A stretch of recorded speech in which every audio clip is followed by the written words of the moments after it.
আজকের কাহিনী national award winning cinema নগর কীর্তনের।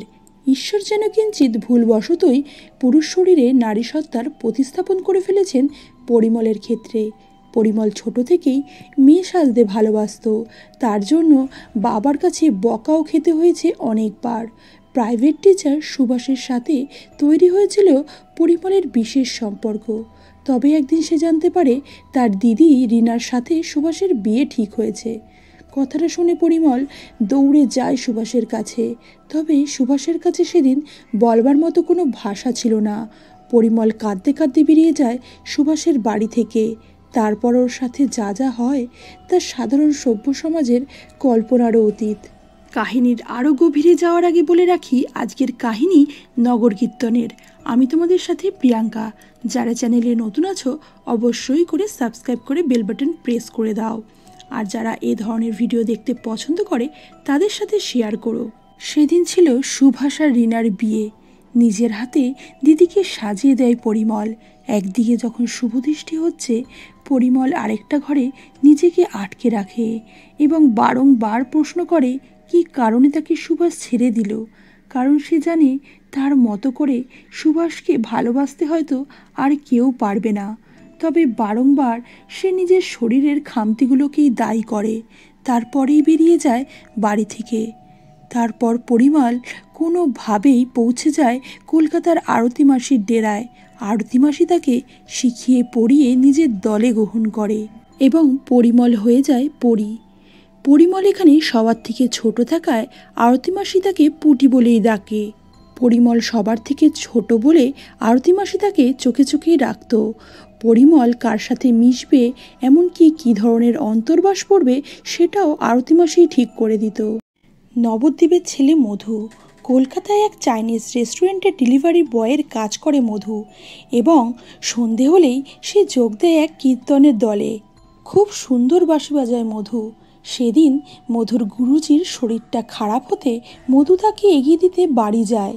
মধুর গুরুজি যে বাড়িতে ভাড়া থাকতো সেই বাড়িতেই থাকতো অনেক ট্রান্সজেন্ডার, এবং সেখানেই তার সাথে প্রথম দেখা হয় পুটির। গুরুজির শরীর ভালো নেই শুনে পুটি তাদের সাহায্য করতেই এসেছিল। মধু যেন নিজের অজান্তেই পুটির দিকে আকৃষ্ট হয়। সকাল হলেই ওপর থেকে একদৃষ্টে তাকিয়ে থাকে পুটির দিকে। পুটিও সেটা লক্ষ্য করে। এরপর একদিন ডেলিভারি দিতে গিয়ে মধু পুটিকে দেখে রাস্তায় টাকা তুলতে, এবং এইভাবেই রাস্তায় মাঝে মধ্যেই তাদের দেখা হয়ে যেত। তারপরে দুজনের মধ্যে একটা সম্পর্ক গড়ে ওঠে। পুটি মধুকে বোঝায় যে সে শরীরের দিক থেকে পুরুষ হলেও ছোটোর থেকেই তার মনটা নারীর, তার সত্তা নারীর। সে নিজের শরীরটা যদি পরিবর্তন করতে পারে, সে নিজেকে তৈরি করে নেবে মধুর জন্য। এইভাবেই তারা পরস্পরের খুব কাছাকাছি চলে আসে। আরতি মাসির কানে কোনোভাবে কথাটা পৌঁছে গেলে আরতি মাসি খুবই রেগে যায় এবং পুটিকে একটা চড় কষিয়ে দেয়, এবং মধুকেও হুমকি দেয় সে যাতে আর পুটির পিছু না নেয়। তবে মধু বা পুটি কারোর পক্ষেই তার কথা মেনে চলা সম্ভব ছিল না। এরই মধ্যে একদিন মধু একটা বাড়িতে ডেলিভারি দিতে গিয়ে টিভিতে মানবী বন্দ্যোপাধ্যায়ের একটা ইন্টারভিউ দেখে, যেখানে সে জানতে পারে যে এখন সায়েন্স এতটাই উন্নত হয়েছে যে মানুষ চাইলে নিজেকে পরিবর্তন করতে পারে। মানবী বন্দ্যোপাধ্যায় কৃষ্ণনগর ওমেন্স কলেজের অধ্যাপিকা, তাই মধু পুটিকে তার সাথে কথা বলার জন্য নিয়ে যায়। পুটি নিজের সমস্যার সবটাই খুলে বললে মানবী তাকে জানায় এ ধরনের অপারেশন খুবই ব্যয় সাপেক্ষ এবং এখনও তাকে হরমোনাল ইঞ্জেকশন নিতে হয়, তাই কোনো ভালো ডক্টরের কাছেই এই অপারেশন করাতে হবে। কোনো হাতুড়ে ডক্টরের কাছে গেলে জীবন সংশয় হতে পারে। পুটি তার কাছে জানতে চায় যে এই অপারেশনের জন্য কি খুবই কষ্ট হয়। তখন মানবী তাকে জানায় যে কষ্ট নিয়ে সে এখন বেঁচে আছে ও কষ্ট তার থেকে কম। এই অপারেশন যে খুবই ব্যয় সাপেক্ষ সেটা মধু আর পুটি দুজনেই বুঝতে পারে। তাই মধু ঠিক করে তার গ্রামের বাড়ি নবদ্বীপে যাবে এবং সেখান থেকে কিছু টাকা নিয়ে এসে পুটির অপারেশনটা স্টার্ট করবে। তারপর যখন যেরকম টাকা হবে সেইভাবেই তারা অপারেশন করাবে। মধু পুটিকে তার বাড়িতে নিয়ে যায়। সেখানে ছিল মধুর মা, মধুর দাদা এবং বৌদি। মধুর পরিবার 3 পুরুষ ধরে নবদ্বীপেই থাকে এবং কীর্তন করেই তাদের দিন যাপন হয়। তবে মধুই প্রথম যে বাইরে গিয়ে অন্য কাজ করছে। পুটিকে তারা মেয়ে বলেই মনে করছিল, তাই মধুকে তার বৌদি জানতে চায় পুটির মা বাবা মধুর সাথে পুটিকে ছেড়ে দিল। মধু জানায় যে তার মা বাবা সবটাই জানে। সন্ধে কীর্তন গানের অনুষ্ঠান ছিল, তাই সকলে সেই জন্য প্রস্তুতি নিচ্ছিল। তখনই তার বৌদি জানায় যে বাড়ির সকলে মধুর জন্য খুবই চিন্তা করত, কারণ কোনো এক জ্যোতিষী জানিয়েছিল যে মধুর হাতে সংসার জীবন নেই। তবে পুটিকে নিয়ে এসে দেখে সবাই যে বেশ আশ্বস্ত, সেটা তার বৌদি মধুকে জানায় এবং হাসতে থাকে। এরপর সবাই বেরিয়ে যায় কীর্তনের জন্য। তবে মধুর বৌদি একটু রেডি হবে, তারপরেই যাবে। মধুর বৌদি জামা কাপড় ছাড়বে বলে মধুকে বাইরে যেতে বললে পুটিও তার সাথে বাইরে চলে যেতে চায়। তবে মধুর বৌদি তাকে দাঁড় করিয়ে বলে, তুমি যাচ্ছ কেন, তুমি এখানেই থাকো। পুটি একটু অবাক হয়, তবে দাঁড়িয়ে পড়ে। মধুর বৌদি পুটিকে বলে সে আগে পুটির মতোই রোগা ছিল, তবে একটা বাচ্চা হওয়ার পরে সে এইভাবেই মোটা হয়ে যাচ্ছে। কত কাজ করে কিন্তু কিছুতেই রোগা হতে পারছে না। তার মধ্যে তার বর তাকে বলছে আরেকটা বাচ্চা চাই, কিন্তু সে কিছুতেই চাইছে না। তবে পুরুষ মানুষকে কে বোঝাবে? পুটির এই সকল কোনো কথাই যেন কানে ঢুকছে না। সে এক দৃষ্টে তাকিয়ে থাকে বৌদির দিকে। তার শরীরের কাঠামো যেন তাকে আকৃষ্ট করে। সে নিজের মধ্যে এই ধরনেরই পরিবর্তন চায়। এই নারীর শরীরই তার সব থেকে আকাঙ্ক্ষিত। সন্ধে হলে সবাই মিলে যায় কীর্তনে আসরে।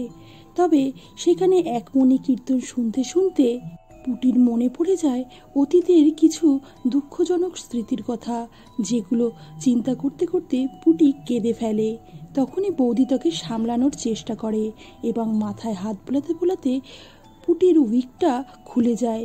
পুটিও প্রথমটায় খেয়াল করতে পারে না, তবে সবার সামনে উইকটা খুলে গেলে পুটি খুবই লজ্জায় পড়ে যায় এবং নিজের ব্যাগ সব কিছু ফেলে ওখান থেকে উঠে দৌড়ে পালিয়ে যায়। সবাই পুটির আসল চেহারা দেখে খুবই অবাক হয়, কারণ সবাই পুটিকে মেয়ে মনে করেছিল। মধু আর কোনো দিকেই খেয়াল না করে সাথে সাথেই পিছনে দৌড়ায়। তবে সে কোথাও পুটিকে খুঁজে পায় না। কিছুক্ষণ পর পুটিকে খুঁজে না পেয়ে মধু ফোন করে এবং পুটিকে বোঝাতে থাকে যা হয়েছে সেটা একদিন একদিন হতোই, সবাই জানতে পারতই, তাতে কোনো কিছু করার নেই তাদের, সুতরাং সে যাতে ফিরে আসে। তাছাড়া কিছুদিনের মধ্যেই তারা পুটির পুরো ফুল বডি চেঞ্জ করে দেবে, তাতে কেউ বুঝতেও পারবে না। তখনই ফোনের অপর প্রান্ত থেকে ঠাকুরপো বলে সাড়া দিলে মধু বুঝতে পারে পুটি তার ফোনটাও নিয়ে যায়নি। বলাই বাহুল্য মধুর পরিবারের যথেষ্ট অপমান হয়েছে সেদিন। তাই মধুর দাদা তাকে বলে সে যাতে আর এখানে ফিরে না আসে। মধু বাড়ি থেকে বেরিয়ে যায়। তবে রাস্তায় তার বৌদি তার সাথে দেখা করে পুটির ফেলে যাওয়া জিনিসপত্র ফেরত দেয় এবং মধুর পকেটে 2000 টাকা গুঁজে দিয়ে বলে তার কাছে এইটুকুই ছিল, সে যাতে ফিরে গিয়ে ফোন করে তাকে সবটা জানায়। মধু রাস্তায় সবার কাছেই পুটির ফটো দেখিয়ে জানতে চাইছিল যে পুটিকে তারা কেউ কোথাও দেখেছে কিনা। তখনই এক ব্যক্তি তাকে জানায় যে কিছুক্ষণ আগেই সে পুটিকে দেখেছে। ঘটনার শিফট হয় 2 ঘন্টা আগে, যখন আমরা দেখি কিছু ট্রান্সজেন্ডার টাকা তুলছে দোকান থেকে। তখনই দোকানের মালিক তাদের জানায় যে কিছুক্ষণ আগেই তাদের দলের একজন এসে টাকা নিয়ে গেছে। এরকমভাবে যদি বারংবার তারা আসে তাহলে তাদের দোকানের ঝাঁপি বন্ধ করতে হবে। একথা শুনে তারা খুবই অবাক হয় এবং চারিদিকে খুঁজতে থাকে যে কে টাকা তুলতে এসেছিল। তখনই তারা পুটিকে দেখতে পায় এবং পুটির কাছে জানতে চায় সে কেন তাদের এখান থেকে টাকা নিয়েছে এবং কোথা থেকে এসছে। তখন তারা জানতে পারে যে পুটি কলকাতা থেকে এসছে এবং এখান থেকে টাকা তোলার জন্য পুটিকে তারা মারধর করে। পুটি বারংবার নিজের সমস্যার কথা জানালেও তারা কোনো কান দেয় না এবং পুটিকে মারতে মারতে তার শরীরের সব জামা কাপড় তারা খুলে দেয়। রাস্তার মধ্যে রং মাখিয়ে তারা পুটিকে মারধর করে। ওই ব্যক্তি এই ঘটনার একটা ভিডিও তুলে রেখেছিল, যেটা সে মধুকে দেখায়। মধু কাঁদতে শুরু করে পুটির অবস্থা দেখে। ওই ব্যক্তি মধুকে এইভাবে কাঁদতে দেখে জানায় যে তখন কিছু পুলিশ এসে ওই ট্রান্সজেন্ডারকে নিয়ে যায়, না হলে হয়তো এরা ওকে মেরেই ফেলতো। কথা শুনে মধু ছুটে যায় পুলিশ স্টেশনে এবং পুটির ফটো দেখিয়ে জানতে চায় যে ওকে কি এখানে রাখা হয়েছে। কর্তব্যরত অফিসার খুবই অবাক হয় এবং তাকে বলে, তাকে দেখে তো মনে হচ্ছে ভালো ঘরের ছেলে, তাহলে এইভাবে কিভাবে ফেসে গেল। এই ধরনের সম্পর্ক থেকে তাকে বেরিয়ে আসার পরামর্শ দেয়। ঠিক তখনই এক কনস্টেবল এসে জানায় যে ভিতরে যেতে। তারা তড়িঘড়ি ভিতরে গিয়ে দেখে যে পুটি আর নেই, সব শেষ। যেটা দেখে মধু আর নিজেকে সামলে রাখতে পারে না। পুটির পা দুটো জড়িয়ে ধরে কাঁদতে শুরু করে দেয় মধু। এরপর আমরা দেখি আরতি মাসি পুটির মতনই আরেকজনকে নিজের দলে গ্রহণ করছে।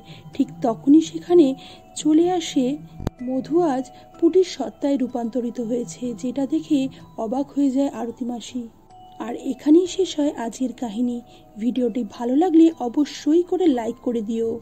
আর এই ধরনের ভিডিও যারা দেখতে পছন্দ করে তাদের সাথে শেয়ার করে পাশে থেকো। দেখা হচ্ছে নেক্সট ভিডিওতে, ততক্ষণের জন্য খুব ভালো থেকো, সুস্থ থেকো।